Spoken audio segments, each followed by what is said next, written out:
Good morning all. ગઈકાલના લેક્ચરમાં બહુ બધા ડાઉટ્સ હતા, તો એનું સોલ્યુશન આજે એક બોર્ડ લેક્ચર લઈએ, જેમાં ટાઈપ્સ ઓફ કેમિકલ ઇક્વેશન ખાલી સ્ટડી કરીએ. અને એમાં first type of 5 types of chemical equation છે: combination reaction, decomposition reaction, displacement reaction, double displacement અને રેડોક્સ રિએક્શન. તેમાં ફર્સ્ટ છે combination reaction. Combination reaction. Combination reaction એટલે if we take two elements કે two compound, એક A compound છે, એક B compound છે, જ્યારે આ બે reactant કોઈ બી એક chemical equation માં process થાય અને એક single product બનાવે, if we say C is a single product, ત્યારે આને product combination reaction કહેવાશે. If we take an example કે કાર્બન ડાયોક્સાઇડ A પ્રોડક્ટ છે, ઓક્સિજન B પ્રોડક્ટ છે, અને કાર્બન ડાયોક્સાઇડ એક રિએક્ટન્ટ છે, એક કમ્પાઉન્ડ છે, ઓક્સિજન એક રિએક્ટન્ટ છે, એક કમ્પાઉન્ડ છે, જે આપણને CO2 એક પ્રોડક્ટ બનાવે છે, એક કમ્પાઉન્ડ બનાવે છે. સો ધીસ ઇઝ રિએક્ટન્ટ સાઇડ, આ પ્રોડક્ટ સાઇડ. તો બે રિએક્ટન્ટ ભેગા મળીને એક પ્રોડક્ટ બનાવે, એ કોમ્બિનેશન રિએક્શન. આ કમ્પાઉન્ડ, આ એલિમેન્ટ કોઈ બી થઈ શકે, XYZ કોઈ બી એલિમેન્ટ થઈ શકે. જસ્ટ આનો બેઝ કોન્સેપ્ટ એ છે કે કોઈ બી બે રિએક્ટન્ટ ફોર્મ થઈને એક પ્રોડક્ટ બનાવે છે. બે રિએક્ટન્ટનું એક કેમિકલ થાય છે, કેમિકલ રિએક્શન થાય છે, અને એક પ્રોડક્ટ બનાવે, એ કોમ્બિનેશન રિએક્શન. જેમ કે કાર્બન અને ઓક્સિજન બંને કમ્બાઈન થઈને કાર્બન ડાયોક્સાઇડ બનાવે છે. આની જગ્યાએ કોઈ બી રીતે હાઇડ્રોજન લઈ લો, ઓક્સિજન હાઇડ્રોજનને ઓક્સિજન ફોર્મ કરીને વોટર બનાવે છે. એવી રીતે ક્વિક લાઇમ લઈ લો, કાર્બન ડાયોક્સાઇડ લઈ લો તો લાઇમસ્ટોન બનાવે છે. કોઈ બી રિએક્શન, એનો સિર્ફ બેઝ કોન્સેપ્ટ એ છે કોઈ બી બે રિએક્ટન્ટ ભેગો થઈને સિંગલ પ્રોડક્ટ બનાવે એટલે combination reaction. Second, decomposition reaction. Decomposition રિએક્શનમાં જે કોમ્બિનેશન રિએક્શનમાં A પ્લસ બી થઈને C બનાવતું હતું કોમ્બિનેશન રિએક્શનમાં, ડીકમ્પોઝિશન રિએક્શનમાં ઊંધું છે, A માંથી B ને C બનશે. કોઈ બી સિંગલ એક રિએક્ટન્ટમાંથી બે પ્રોડક્ટ બનશે. આ કોમ્બિનેશન રિએક્શન. ડીકમ્પોઝિશન રિએક્શનમાં a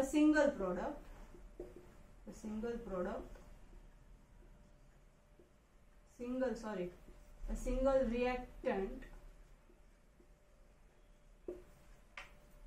decomposes to form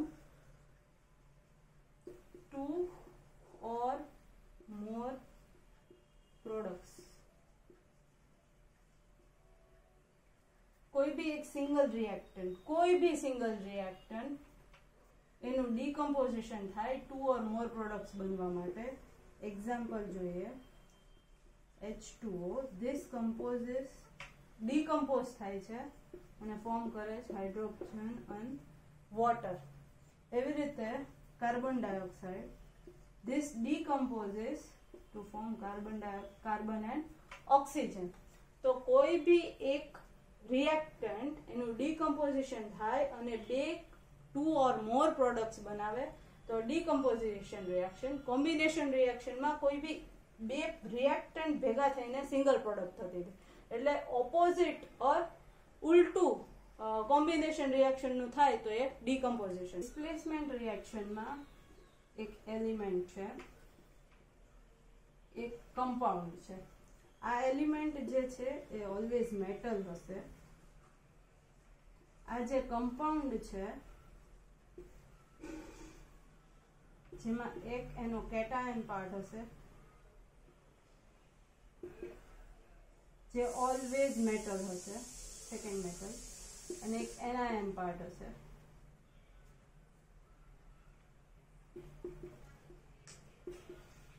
right. હવે જ્યારે એ રિએક્શન થશે ત્યારે આ મેટલ સાથે ડિસ્પ્લેસ થઈ જશે, બે ઇન્ટરચેન્જ થઈ જશે. એટલે this metal will react with this anionic part and this will remove this cation part. આ મેટલને રિમૂવ કરશે એટલે AC બનશે અને બીજો મેટલ જે એકચ્યુઅલમાં કમ્પાઉન્ડમાં હતો એને અલગ કરી દેશે. ધીસ ઇઝ ડિસ્પ્લેસમેન્ટ, મતલબ એક મેટલ બીજા મેટલને ત્યાં ડિસ્પ્લેસ કરીને પોતાને ડિફરન્શિએટ કરાવી દે છે. This is displacement reaction. For an example,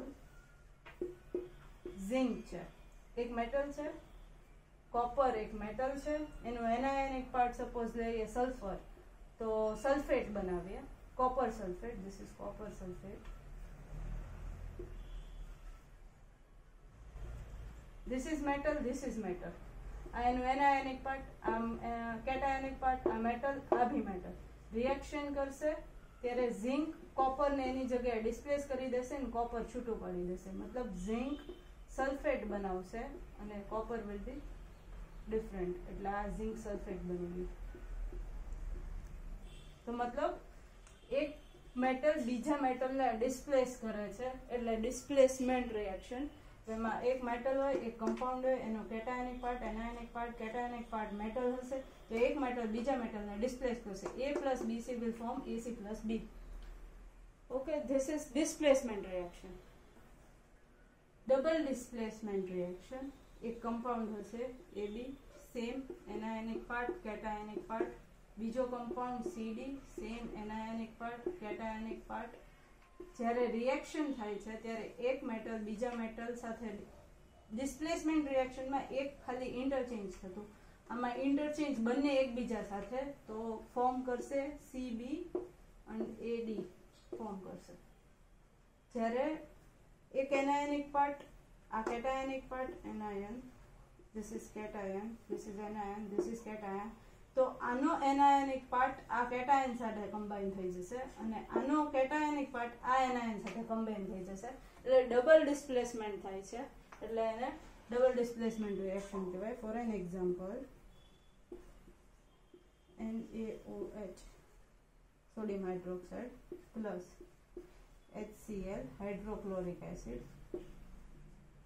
કેટાયોનિક part, anionic part, cationic part, anion, આ કેટ, N, આ કેટાયોનિક પાર્ટ, આ એનાયોનિક પાર્ટ. તો આ કેટાયોનિક પાર્ટ આ એનાયન સાથે કનેક્ટ થઈ જશે એટલે NaCl પ્લસ, હવે આ એનાયોનિક પાર્ટ આ કેટાયન સાથે કનેક્ટ થઈ જશે એટલે H2O.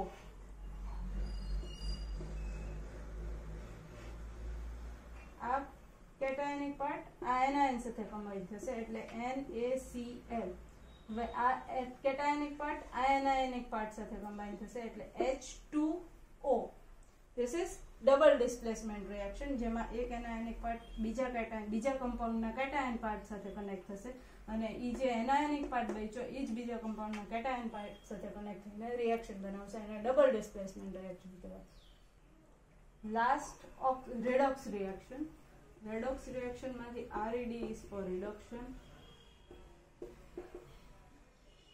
OX is for oxidation. So two reaction, redox reaction માં બે reaction થશે, એક oxidation reaction and reduction reaction. Oxidation reaction માં addition થશે ઓક્સિજન નો અને રિમૂવલ થશે હાઇડ્રોજન નું. સેમ રિડક્શન રિએક્શન માં આમાં જેનું એડિશન થાય છે એનું આમાં રિડક્શન થશે. So removal of oxygen and addition of hydrogen.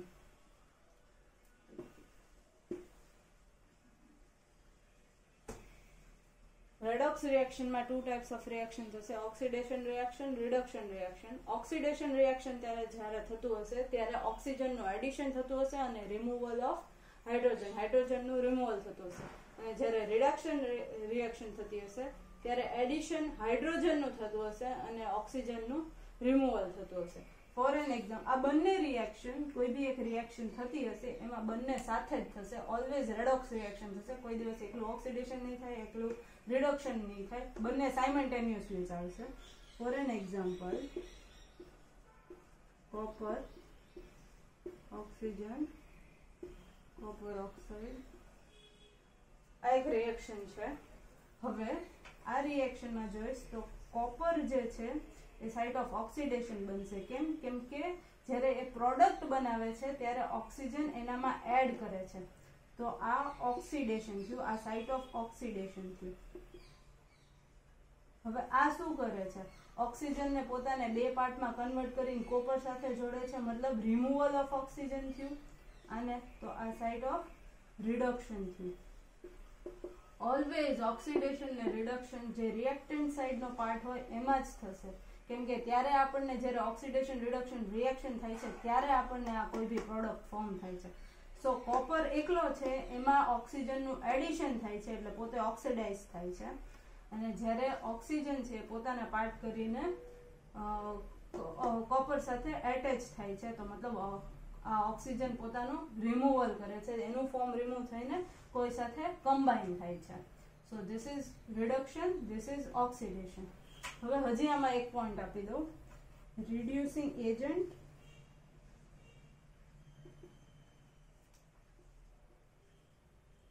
અને ઓક્સિડાઇઝિંગ એજન્ટ.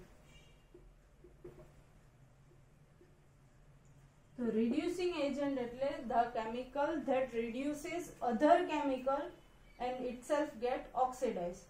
તો આમાં રિડ્યુસિંગ એજન્ટ કોપર થશે, કેમ કે એ પોતે એવું કમ્પાઉન્ડ છે, એવું એલિમેન્ટ છે જે પોતાના ઓક્સિડેશન માટે કોકને બીજાને રિડ્યુસ કરે છે. તો ઓક્સિજનને પોતે રિડ્યુસ કરે છે, કેમ કે પોતાને એનું નવું કમ્પાઉન્ડ ફોર્મ કરવું છે, એટલે આ રિડ્યુસિંગ એજન્ટ થયો.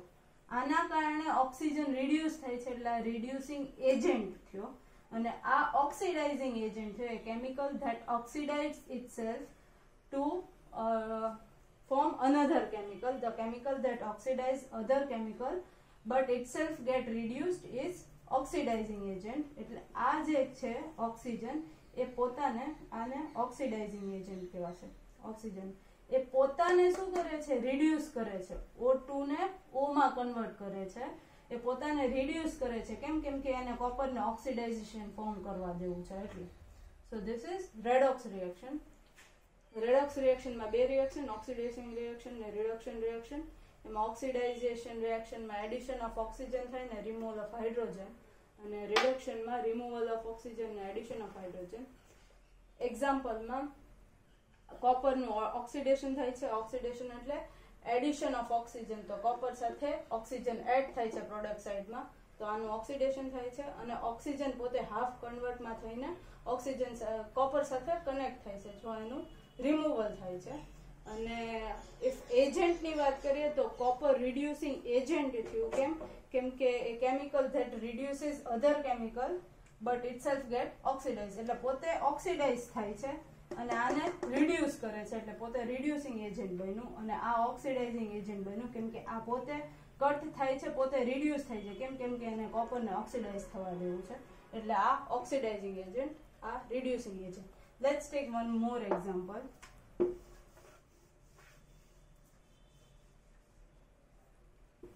H2F2.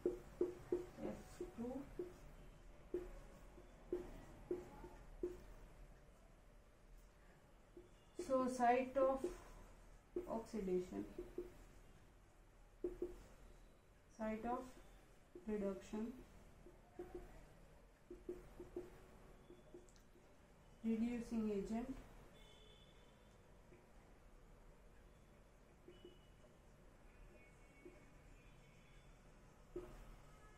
oxidizing agent.